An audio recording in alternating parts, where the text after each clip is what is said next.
복음을 안다라는 것은 과연 우리에게 어떤 의미인가? 그래서 오늘 말씀이 우리에게 참 많은 은혜가 되고 도전이 되었으면 좋겠습니다. 오늘 본문을 보면서 사람들은 생각을 하죠. 그래, 이 본문은 하나님께 많이 드려야 되는 본문이야. 하나님이 우리에게 많은 것을 요구하셔. 300데나리온 되는 향유 드려야지 라고 우리가 흔히들 생각을 합니다. 맞습니다. 우리는 하나님께 드려야 합니다. 우리는 하나님께 드림이 마땅합니다. 또 오늘 제가 드리고자 하는 말씀은 무엇이냐면 하나님께 드리되 좀 알고 드려야 한다라는 겁니다. 이게 정말로 중요한 겁니다. 왜냐하면 우리가 하나님께 드린다라고 해서 하나님이 다 받으시는가? 그렇지 않습니다. 하나님은 우리가 하나님께 드리는 모든 것을 다 받아주신다? 그렇게 생각하시면 오산입니다. 하나님은 거절하신 하나님이세요. 우리가 아무리 좋은 것, 아무리 비싼 것, 아무리 귀한 것을 드려도 하나님이 그것을 거절하신단 말입니다. 그러니 어떻게 해야 하느냐? 알고 드려야 되는 거예요. 오늘 본문에 나오는 마리아가 칭찬받은 이유는 무엇인가를 알고 드렸기 때문입니다. 여기서 우리가 오해하면 안 되죠. 마리아가 비싼 걸 드렸기 때문에, 마리아가 자신의 모든 것을 드렸기 때문에 하나님이 받으셨다? 절대 그렇지 않습니다. 하나님이 지금 이 마리아의 향유를 기뻐 받으신 이유는 마리아가 알고 하나님께 드렸기 때문입니다. 그래서 우리가 지금 요한복음 말씀을 쭉 보고 있는데요. 요한복음을 해석하는 키워드 중에 제가 지금 무엇이 중요하다고 했습니까? 안다. 이 안다라는 키워드가 있다고 했습니다. 그러니까 지금 주님께서 계속해서 하신 말씀이 무엇이냐? 안다고 하는 너희들아, 너희들은 아무것도 모른다라는 말씀을 계속 하셨지 않습니까? 사람들은 계속해서 주님 앞에 나는 압니다, 나는 압니다, 나는 압니다라고 했지만 주님은 계속해서 뭐라고 하셨냐면 너희들은 모른다라는 말을 계속 하신 거예요. 그런데 오늘 이 요한복음 12장에 와서 그렇다면 너희들이 정말로 아느냐? 안다면 이렇게 살아야 된다라고 오늘 우리에게 말씀하고 계시는 거예요. 그래서 오늘 이 마리아의 향유 이야기가 상당히 중요한 겁니다. 그래서 오늘 이 본문을 잠시 한번 살펴보려고 하는데요. 오늘 이야기는요, 좀 몇 가지 논쟁점이 있습니다.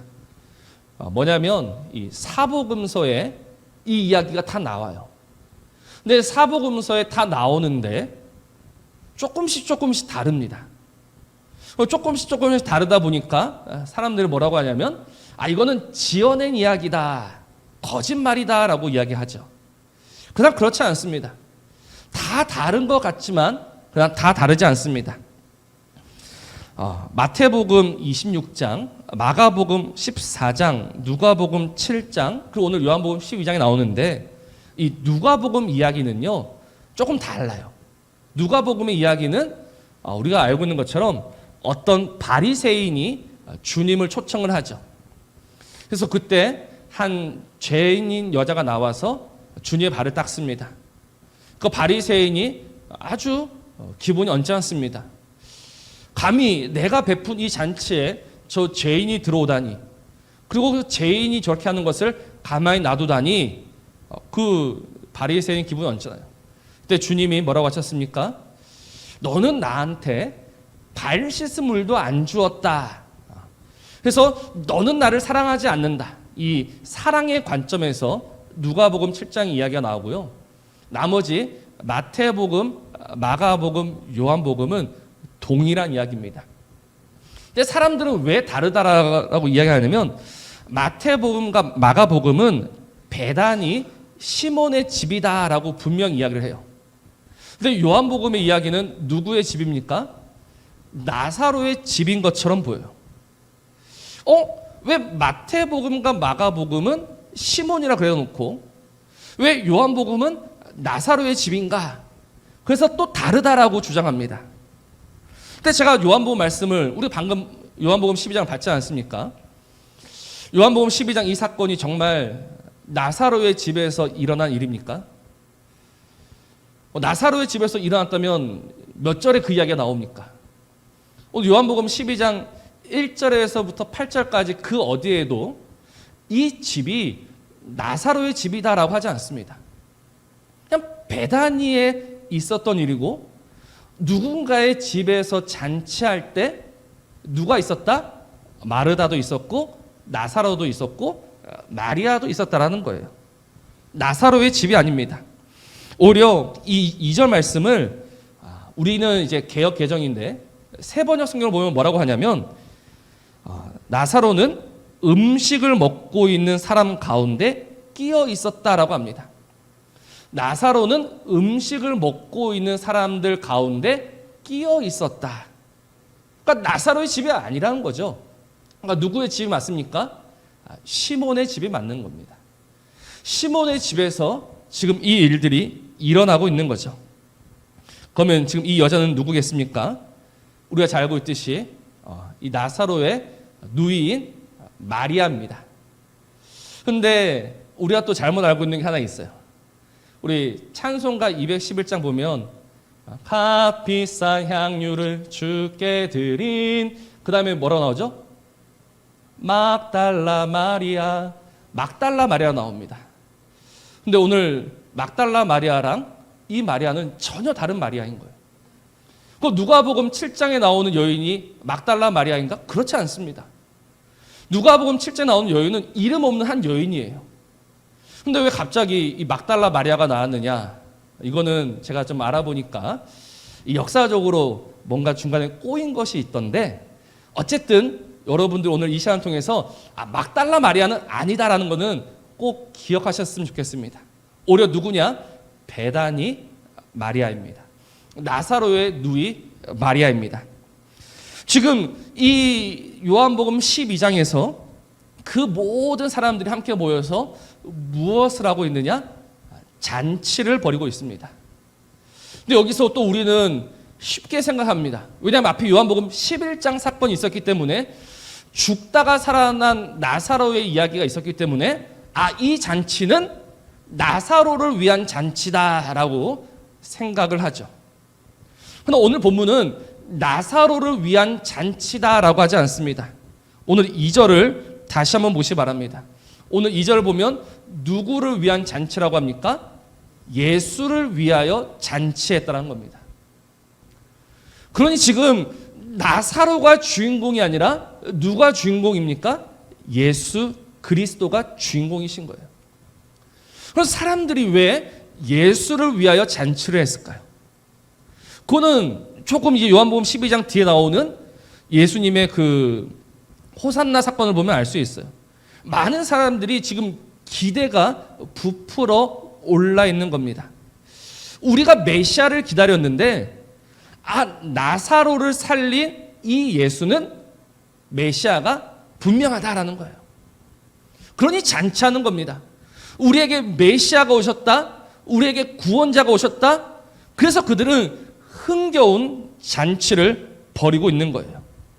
사람들의 기대와 사람들의 흥분은요 점점 더 올라가기 시작합니다. 그런데 이 흥겨운 잔치에 분위기를 깨는 사건이 일어나죠. 그게 뭡니까? 바로 마리아의 향유 사건입니다. 그래서 마태복음을 보면요 제자들이 보고 분개했다라고 하고 마가복음은 어떤 사람들이 화를 내었다라고 합니다. 또 오늘 요한복음은 이 가룟 유다가 대표로 나서서 그 마리아를 책망하고 있습니다. 그들이 왜 화를 내고 그들이 왜 책망하고 그들이 왜 분개하느냐? 아깝다라는 거예요.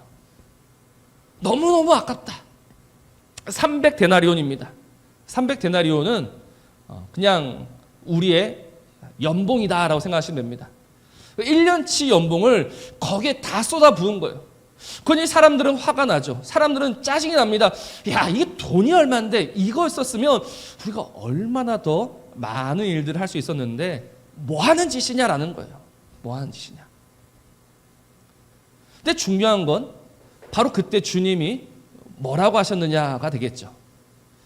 주님이 맞다, 마리아 이건 좀 아니다, 마리아야 이건 좀 아깝다라고 하셨으면 오늘 이야기는 할 게 없죠. 근데 주님은 뭐라고 하셨느냐? 마태복음, 마가복음 동일하게 나온 말씀입니다. 그가 내게 좋은 일을 하였다. 그가 내게 좋은 일을 하였다. 너희들은 화내고 너희들은 성내지만 아니다, 마리아는 좋은 일을 하였다. 그리고 심지어 마태복음과 마가복음 어떤 말씀 나오냐면 앞으로 복음이 전파되는 곳마다 이 일도 함께 이야기해라 라고 이야기하시더라는 겁니다. 엄청난 칭찬이지 않습니까? 대단한 칭찬이지 않습니까? 사람들은 주님이 당연히 그 마리아를 책망하시고 나무라실 줄 알았는데 주님은 도리어 마리아를 크게 칭찬하셨다는 겁니다. 기대 이상의 칭찬을 하신 거죠. 그럼 주님 왜 칭찬하셨을까요? 비싼 거 드렸기 때문입니까? 자신의 모든 것을 드렸기 때문입니까? 제가 앞서 말씀을 드렸잖아요. 비싼 거, 자신의 전부 다 답이 아닙니다. 답은 뭐예요? 알고 드렸다라는 겁니다. 지금 무슨 일이 일어나고 있는지를 마리아는 아는 겁니다. 지금 그 자리에 있던 사람들은요, 무슨 일이 일어나고 있는지 모릅니다. 그냥 흥겨워서, 그냥 좋아서 자기들끼리 잔치하고 있는 거예요. 근데 그 잔치 자리에 앉아 계신 주님의 마음이 어떻습니까? 불편하시죠? 왜요? 주님은 이제 얼마 가지 않아서 이 십자가에 달려 죽으셔야 하지 않습니까? 이제 죽음이 코앞에 있는데 잔치를 한다? 그건 아니잖아요. 그런데 모든 사람들은 이 사실을 모르고 그냥 자기들끼리 흥겨워서 잔치를 하고 있는데 유일하게 누구만 이 사실을 알고 있다? 마리아만 알고 있는 겁니다. 마리아만.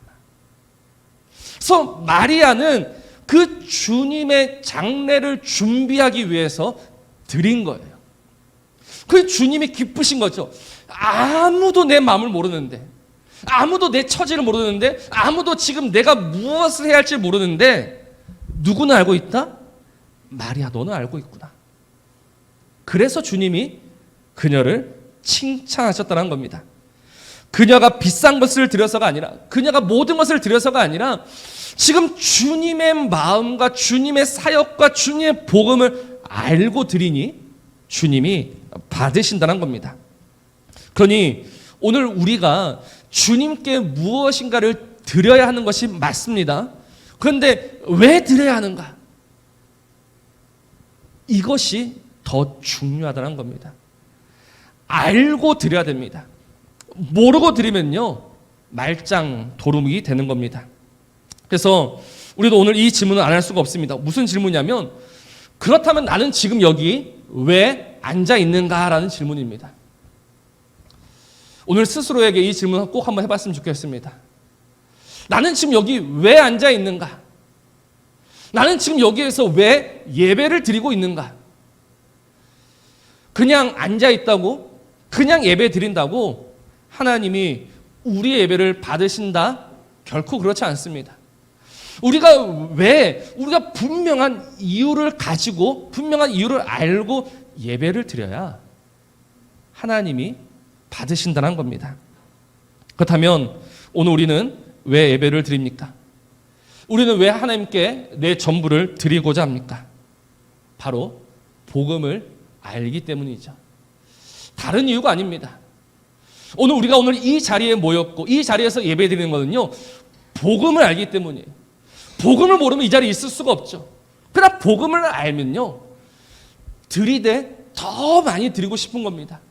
정말 예수 그리스도가 누구신지를 알게 되면 드리지 말라라고 해도 드리고 싶어서 견딜 수가 없는 겁니다.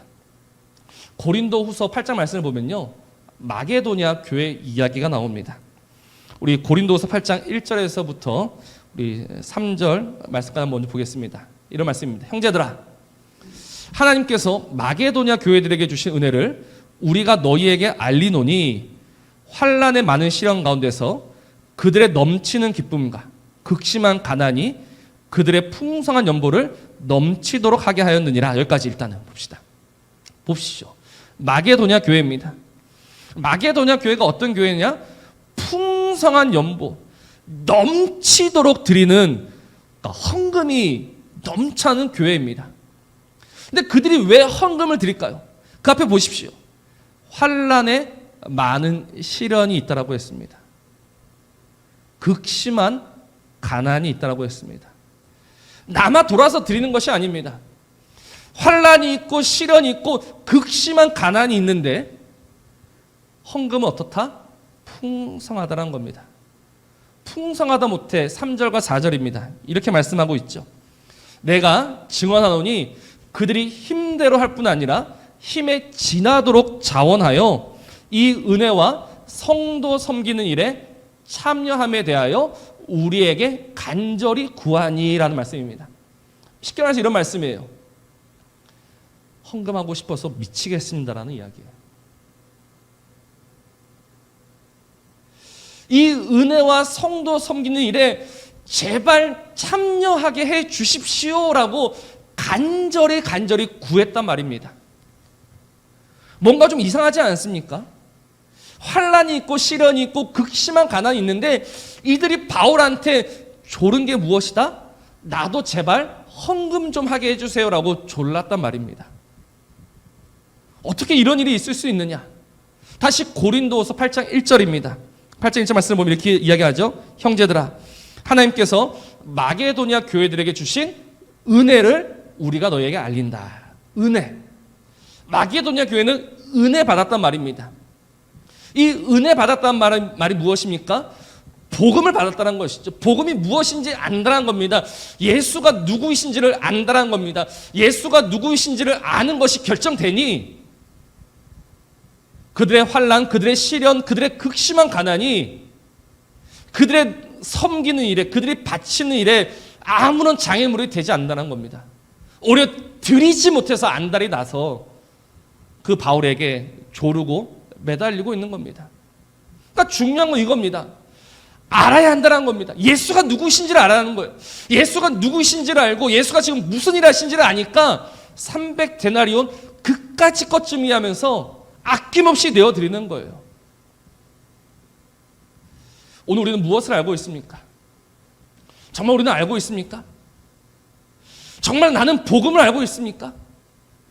그 복음에 나의 삶이 매여 있습니까? 복음은 상당히 어리석은 것이고 미련한 것이라고 누누이 말씀을 드렸습니다. 고린도전서 1장 18절 말씀이죠. 이렇게 말씀합니다. 뭐라고 이야기합니까? 십자가의 도가 멸망하는 자들에게는 미련한 것이요 구원을 받는 우리에게 하나님의 능력이다. 이건 아무리 봐도요 미련한 것이 맞습니다. 아니 예수가 십자가에서 죽어 나를 살렸다? 말도 안 되는 이야기죠. 믿어지지 않는 이야기입니다.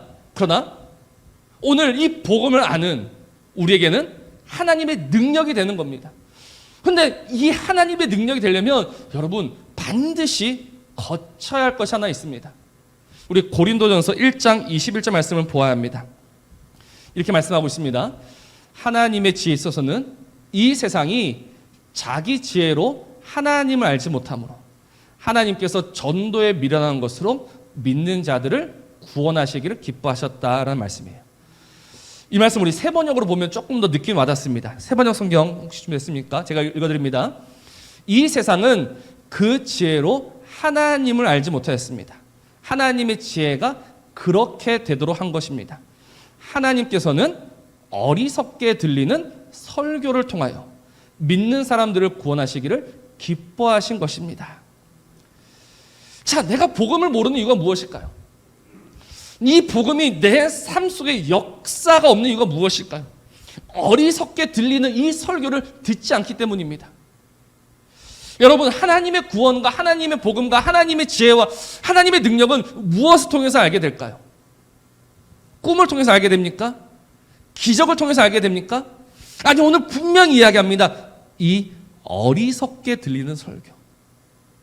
정말 들으면 잠만 오고 들으면 지겹고 들어도 무슨 말인지 모르겠는데 하나님은 이 어리석게 들리는 설교를 통해서 우리에게 이 구원의 비밀과 복음의 비밀을 알려주신다는 겁니다.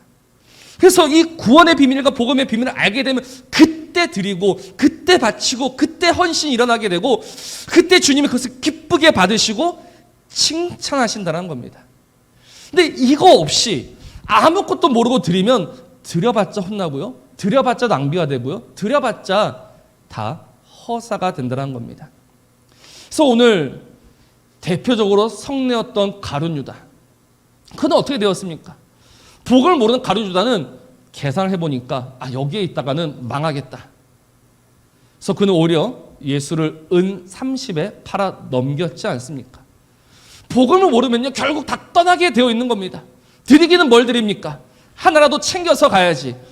챙길 게 없으면 예수라도 팔아서 나는 내 살 길 가야지. 복음을 모르면 그렇게 살아갈 수밖에 없는 거예요. 그러니까 복음을 알면요 내 전부를 드리는 겁니다.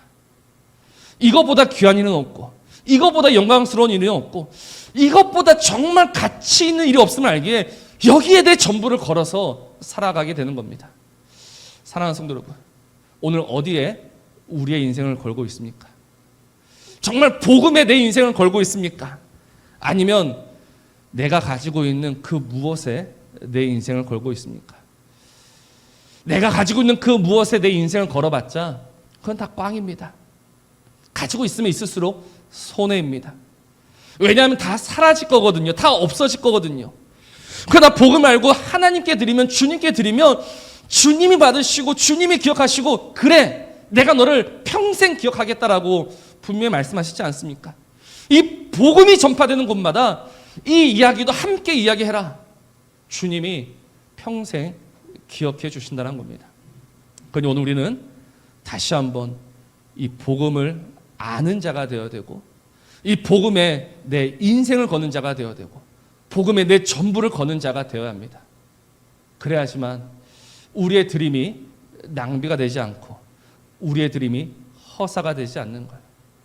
그러니 처음부터 다시 시작하시기 바랍니다. 복음을 모른다? 복음을 알면 됩니다. 어리석게 들리는 설교를 통해서, 하나님의 말씀을 통해서 알면 됩니다. 지혜의 영이신 성령님께서, 가장 뛰어난 스승이신 성령님께서 우리를 가르치시고 우리를 교훈하셔서 이 복음을 보는 눈이 활짝 열리게 하실 겁니다. 그래서 그때부터 우리의 인생은 하나님께 드려지는 인생, 하나님께 바쳐지는 인생, 하나님께서 기억하시는 바로 그 인생이 되는 것이죠. 그래서 오늘 이 말씀 앞에 마리아는 300데나리온 드렸다, 이게 중요한 것이 아니라 마리아는 알고 드렸다, 나도 지금 알아야 하는데 왜 나는 모르는가, 이것을 압하면서 먼저 아는 일에 힘을 내시고, 그리고 알게 되었다면, 깨닫게 되었다면 거기에 내 인생을 걸고 내 전부를 걸고 살아가는 저와 여러분 되시기를 주님의 이름으로 부탁을 드립니다.